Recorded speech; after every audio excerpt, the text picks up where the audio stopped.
알퐁스 도데 단편선의 별. 르브롱 산에서 양치기를 하던 시절 나는 몇 주일이나 네 개의 라브리와 함께 사람 한 명 없는 초원에서 쓸쓸히 지냈습니다. 때때로 약초를 찾는 목누리를 수도사들이나 얼굴이 새까만 피해몽의 숫장사들이 지나가기는 했습니다.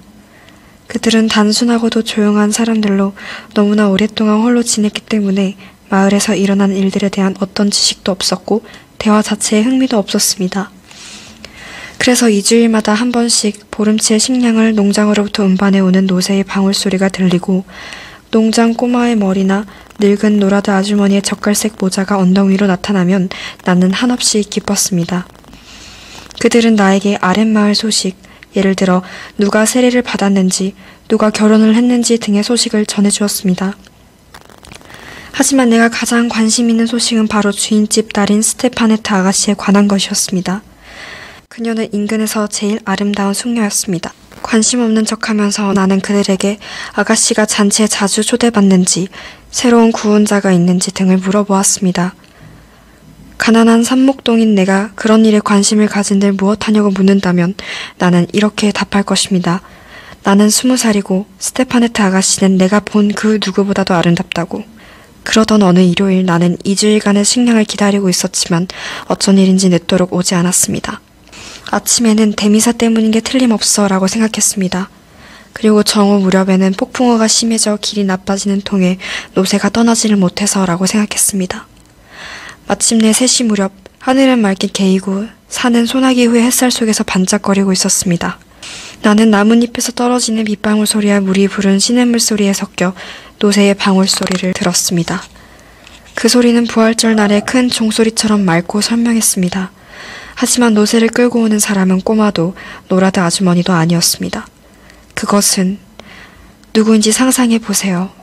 우리 아가씨였어요.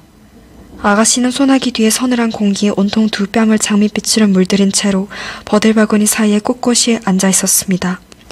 하인 꼬마는 아프고 노라드 아주머니는 휴가를 받아 자식들 집에 갔다고 아름다운 스테파네타 아가씨가 노새에게 내려오며 알려주었습니다. 그리고 길을 잃어버려 늦었다고 덧붙였습니다. 오, 아름답기도 하시지. 아가씨는 아무리 바라보아도 실증나지 않는답니다. 난 여태껏 아가씨를 이렇게 가까이에서 본 적이 없었습니다. 때때로 겨울철에 양떼를 몰고 평야로 내려와 있을 때 나는 농장에서 밥을 먹곤 했는데 활기차게 방을 가로질러 가는 아가씨를 보곤 했습니다. 화려한 옷차림의 아가씨는 하인들에게 말 한마디 건네지 않았고 상당히 거만해 보였습니다. 그런데 지금 아가씨가 내 앞에 있습니다. 다른 누구도 아닌 나를 위해. 그러니 내 정신이 아찔하지 않을 수가 있었겠어요? 아가씨는 식량을 바구니에서 꺼내놓고는 신기하다는 듯 여기저기 둘러보았습니다. 아름답고 섬세한 치마를 조금 들어 올리더니 양 우리에 들어와 양가죽과 집더미로 만든 내 잠자리며 벽에 걸린 큰 외투, 지팡이 그리고 총을 보고 싶어 했습니다. 그녀는 모든 것에 흥미로워했죠. 그럼 당신은 여기서 혼자 사는 거예요? 불쌍하기도 해라. 항상 혼자 지내니 얼마나 지겨울까. 뭘 하면서 지내죠? 당신은 무슨 생각을 해요? 바로 당신을 생각합니다, 스테파네트 양. 얼마나 이렇게 말하고 싶었던지. 하지만 난 말 한마디도 못할 만큼 당황해 있었습니다. 분명 아가씨는 그것을 눈치채고 나를 더욱더 당황하게 만들고는 재미있어 했습니다. 그럼 당신의 연인은 가끔 당신을 만나러 오나요? 아마도 그녀는 황급빈 사냥이거나 산꼭대기를 뛰어다니는 에스테르 선녀일 거야. 머리를 뒤로 젖히고 웃는 거라든지 유령처럼 서둘러 돌아가는 것이 그녀야말로 에스테르 선녀 같았습니다. 잘 있어요. 안녕히 가세요, 스테파네타 아가씨. 텅 빈 바구니를 싣고 그녀는 떠나갔습니다. 비탈진 오솔길 뒤로 그녀가 사라져갈 때 노새의 발급에 채여 구르는 자갈이 내 마음에 하나하나 떨어지는 것만 같았습니다. 난 그 소리에 오랫동안 귀 기울였습니다. 그리고 날이 저물 때까지 나는 꿈에서 깰까봐 두려워서 감히 움직이지도 못하고 꿈치 않고 있었습니다. 저녁 무렵 골짜기 사이로 안개가 끼고 어두워지자 양들이 울 안으로 돌아가려고 서로 몸을 밀어댔습니다. 그때 비탈길에서 나를 부르는 소리와 함께 아가씨가 나타났습니다. 미소는 온데간데 없이 그녀는 흠뻑 젖은 채 추위와 공포로 몸을 벌벌 떨며 올라오고 있었습니다. 산기슭에서 그녀는 빗물로 불어난 소르그 강을 무리하게 건너려다 그만 빠졌던 것입니다. 이제 농장으로 돌아가기엔 너무 늦었습니다. 아가씨 혼자서는 지름길을 찾을 수도 없을 뿐더러 나는 양떼를 두고 떠날 수가 없었습니다. 산에서 밤을 보내면 가족들이 걱정할까봐 아가씨는 애가 타는 듯 했습니다.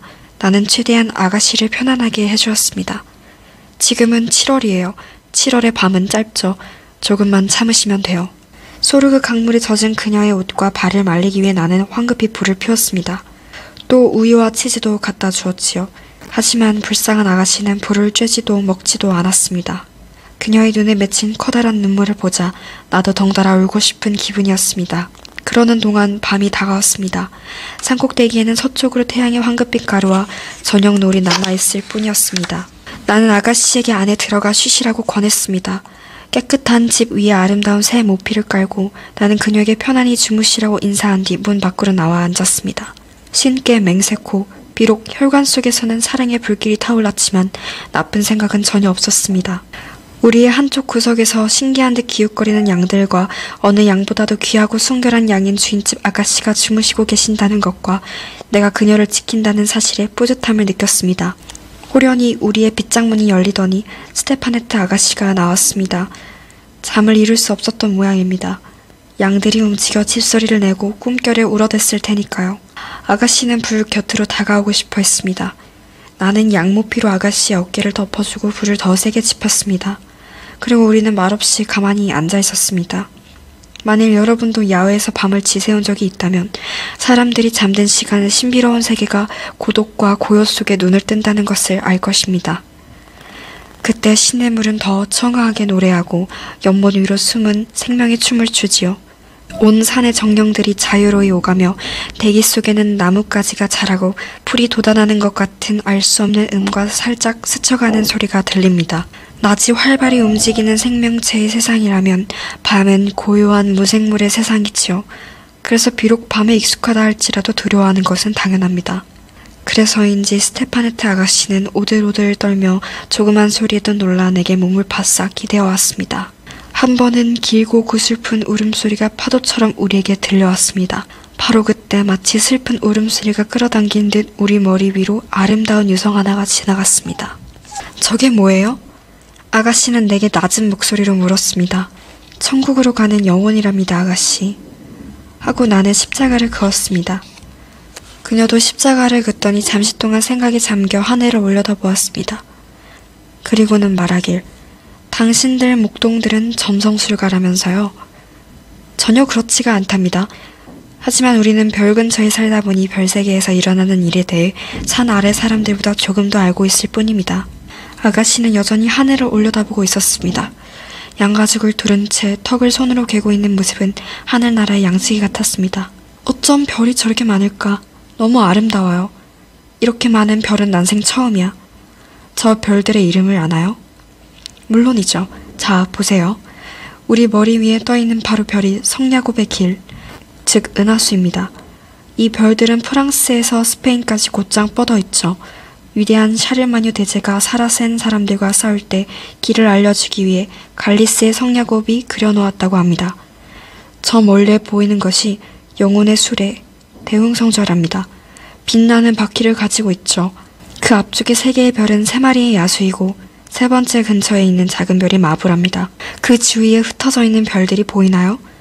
저 별들은 하느님이 천국에 두길 원치 않은 영혼들이랍니다.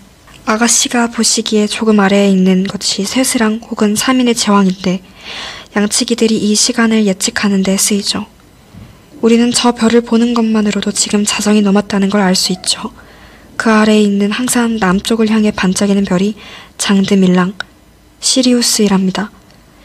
목동들 사이에는 저 별들에 관한 이야기가 전해지고 있어요. 장드밀랑이 3인의 제왕과 닭장을 따라 친구별 결혼식에 가던 어느 날 밤이었어요. 성질이 급한 낙장이 제일 먼저 길을 떠나 윗길로 가더랍니다. 저기 보세요. 저 위 하늘 한복판에 보이는 별 있지요? 3인의 제왕은 아랫길로 질러서 닭장을 따라갔다는군요. 하지만 늦잠을 잔 게으름뱅이 장드밀랑은 저 뒤에 처지고 말았더랍니다. 그는 화가 나서 두 친구를 멈추게 하려고 지팡이를 던졌습니다. 그런 연유로 3인의 제왕을 장드밀랑의 지팡이라고도 합니다. 하지만 가장 아름다운 별은 목동별이죠. 우리가 양떼를 몰고 나가는 새벽에 그리고 양떼를 몰고 돌아오는 저녁에 저 별은 우리 앞에서 반짝인답니다. 우리는 이 별을 마글론이라고 불러요. 7년에 한 번씩 아름다운 마글론은 프로방스의 피에로 토성을 찾아가 결혼한답니다. 어머, 별들도 결혼을 하나요? 그럼요, 아가씨. 그리고 별들의 결혼 이야기를 막 시작하려는데 내 어깨 위로 신선하고 보드라운 것이 살포시 얹히는 느낌이 들었습니다. 그것은 깊이 잠이 든 아가씨의 머리였습니다. 리본과 레이스 그리고 아가씨의 물결 같은 머리칼이 귀여운 소리를 내며 내 어깨 위에 기대고 있었습니다. 동이 트고 별들이 쓰러질 때까지 아가씨는 그대로 잠들어 있었습니다. 나는 가슴이 두근거렸지만 아름다운 생각만을 내게 준 맑은 밤의 보호 아래 잠들어 있는 아가씨를 가만히 바라보았습니다. 우리 주위에는 양떼처럼 별들이 조용히 행진하고 있었습니다. 그리고 나는 이 많은 별들 가운데 가장 곱고 빛나는 별 하나가 길을 잃고 헤매다 내 어깨 위에 잠든 것이라고 몇 번이고 생각했습니다.